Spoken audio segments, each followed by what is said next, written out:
You doing alright? Are you doing okay? Well, if not, I hope that this video brings you some form of happiness, or laughter, or joy, and that whatever is bothering you in the world will just slowly fade away as the sound of my voice lures you into a deeper state of being. Now, it was suggested to me that I should make a video overly explaining something. Now, I thought about that for a while, and I was trying to think of what I could overly explain. And, well, what better to overly explain than something we take advantage of, and something that's been around for a very long time.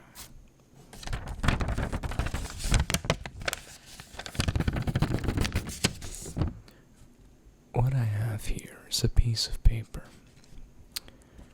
I don't know if you can tell, but it's around a light aqua blue. I would say it's around a light aqua blue. And on it, the lines are also a darker aqua blue, with the red stripe of a double red line on the margin going down.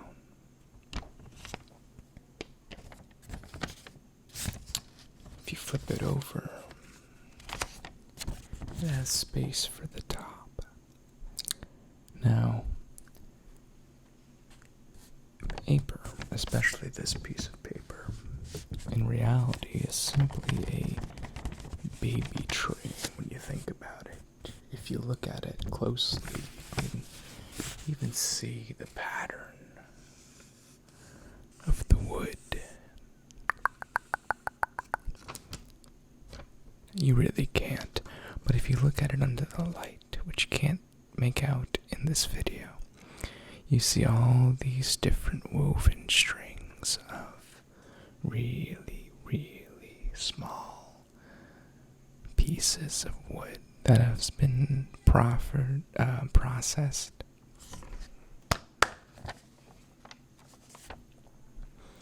Really small pieces of wood that have been processed a lot to form this very thin sheet to write on. It can make different sounds depending on where you touch the sheet of very finely smushed down tree. And when you think about it, the more you look at a piece of paper, the more details you can find. The slight whitening on the edge where it was ripped in half. The threads of the beaten down paper on the top that you can barely see.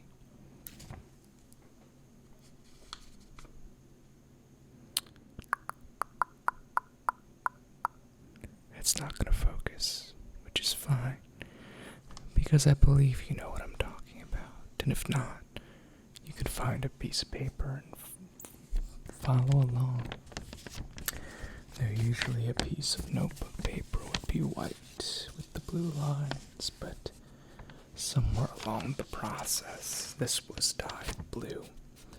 And I believe they do that to just have fun with the paper making process, because a lot of people, use different colors for different information when they're writing. A lot of times when you see blue paper or pink paper, it's for notes. Same thing with yellow paper. White paper's usually for recipes or more important documents. It's easy to read because the paper itself is lighter. Though this color blue isn't that bad or hard to read, though I wouldn't use a blue pen on it, just because the blue pen matches the color of each line that's used in each space for people to write on.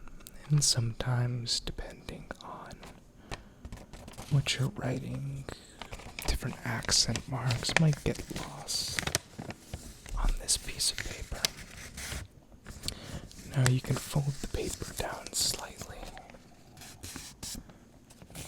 And what that does is it gives you a thicker surface by a very, very small margin to write on. It also makes it harder to see through. You hold it up to light. So maybe if you have a secret you want to write down, you write down on the regular, non-folded part of the paper, and then you would fold it up so that when you put it through the light, no one can read your secret message when you're passing it back and forth. Now, another thing you can do with paper, specifically this piece of paper, is it's a good size to pass out if you're having a raffle of some sort. And what you can do is write down your secret, your guess, and fold the paper even further. And what that does is it decreases the size of the paper ever so much. And you might think, well, that's good enough to put in with all the other submissions, but it's not. You want to go even further so you can really get it down smaller. Now you might be thinking that that's the perfect size to stick in a container or a shoebox with a hole cut out into it, or a tissue box, or even sometimes people use just little wire metal cages. But the truth is, you would want to fold it down even more, so that the piece of paper is even smaller. Now you might be thinking that that is a small enough size, but it's actually been proven that the smaller you fold a piece of paper, not only specifically this piece of paper, it gets harder to fold the smaller you go, but it's also been proven that in a raffle sense, the smallest piece of paper you put into a raffle, the likeliness is it'll get picked. Because when a hand goes into an area filled with a bunch of pieces of paper, and it feels an object that's heavier, your brain wants to pick that up, as opposed to if we even just had it at this size. It most certainly wouldn't pick it up if this was your submission. Your hand would go straight past it because this is still a thin sheet of paper. Now, what we can also do with this sheet of paper is crumple it into a ball. Now, a paper in the shape of a ball can serve many purposes. It could be trash that you're throwing away. It could be used in a game. Maybe you're playing some sort of paper soccer or something like that. Or you can do what I like to do, or what I did as a kid when I was bored in class. As you keep on crumbling up the piece of paper and uncrumbling it, you just do that over and over and over again. And as you're crumbling up the piece of paper, you can feel it getting softer and softer. With each crumble, the paper gets smaller in your hand. Smaller and smaller, because the fibers used are breaking down on each one, giving it a little bit less mass. this every single time you curl it up into a ball. Now at this point, you wouldn't try to write something on this piece of paper, because it would probably rip straight through it.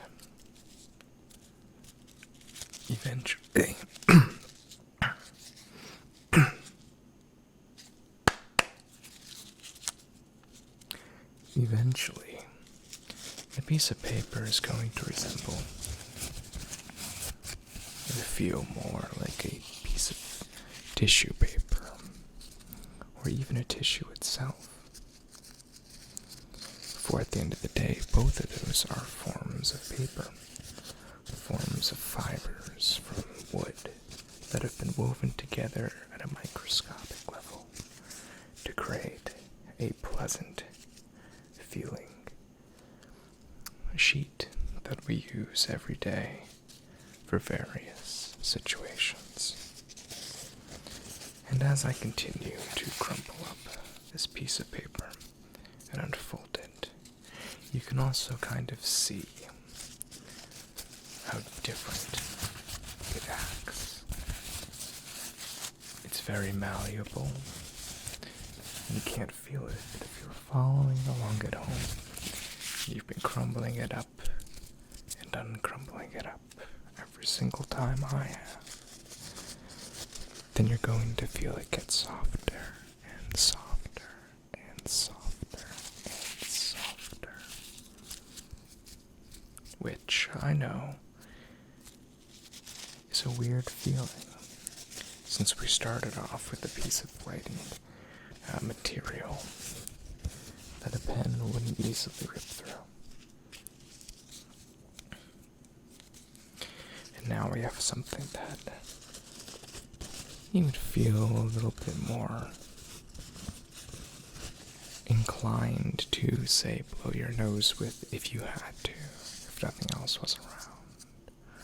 Or something you might just use to absorb a little water that's spilled. Not a lot, but just a little. And the blue accent really gives it a different feeling.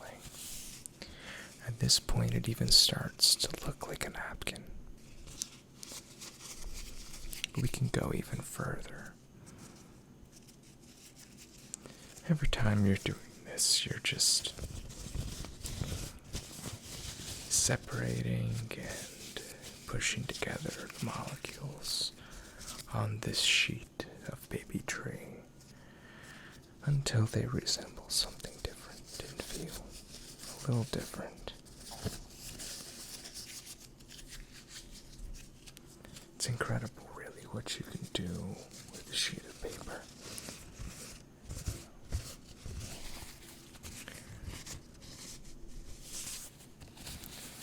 You can even note now that if you went back in the video when I was first playing around with this piece of paper, how different it sounds.